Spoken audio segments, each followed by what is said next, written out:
All right, so it's day 28, I believe, of this broker journey. It's hard to believe I'm almost at 30 days. It feels like it's been a lot longer. I literally got done with my workout, about to go wake up my son, but wanted to just kind of go through some of the things that were kind of coming up for me. One of the big things is he or she who chases two rabbits catches none. I feel like I'm in this place where I'm trying to catch two rabbits.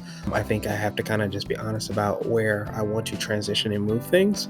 And, I think that's just the reality of like kind of where I'm at. And yeah, it becomes difficult when you're in this space because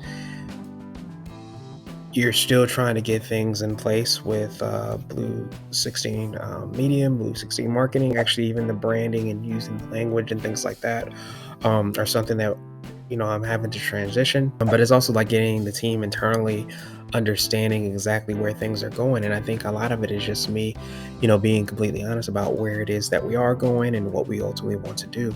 I do feel like we're maybe 2 to 3 clients away from where I would like to be, and that should definitely be the focus going into the end of the year.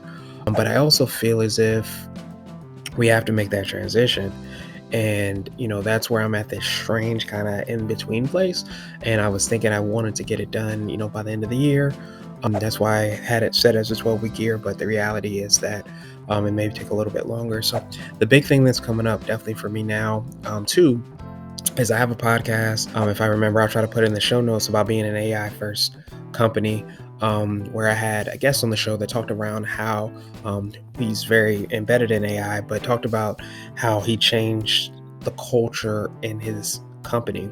And that's something that I definitely want to do. I think that there's a lot of kind of misinformation around AI, and even the way that it's being used and how it can be used. And I feel like AI allows us to spend more time doing the human things rather than replacing those things. But I think it requires like a change, and people aren't always open to change. So I think we have to definitely be aware of that before we make any, adjustments or changes or things happen. So it's a lot of things that are happening at the same time.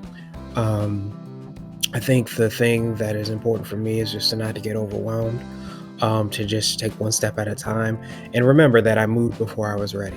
This wasn't the ideal time, but I feel like by me taking this step now, or taking a step even 30 days ago, or pretty much 2 months ago, um, it's going to put me in a place where in 6 months to a year, I'm going to be a lot further along than I would have been if I had just started, maybe I think maybe April might have been that time. That would have been really ideal. So, also, one other thing I haven't really talked about, I think, is that I also have a rental, and that's not even, going as well as I wanted it to go. So that's a whole nother thing, probably a whole nother podcast. Is like how not only, are you chasing two rabbits, I might be chasing like four of them. And I think it's important to just kind of make sure that I am taking a step back, um, recalibrating, doing the things that I ultimately need to do, and just ultimately kind of go from there. So, definitely a challenge, definitely something I'm continuing to kind of work on, and we'll just kind of see. But I think leveraging AI, using it first. I actually just put ChatGPT. I upgraded it and also put it on my phone so that I can kind of chat with it and go to that first to kind of see what problems to kind of solve, and then just ultimately kind of go from there. So that's what I'm going through, and then we'll kind of see what happens. But I wanted to do this quick video before I wake up my son, since I didn't get to do it a little bit earlier.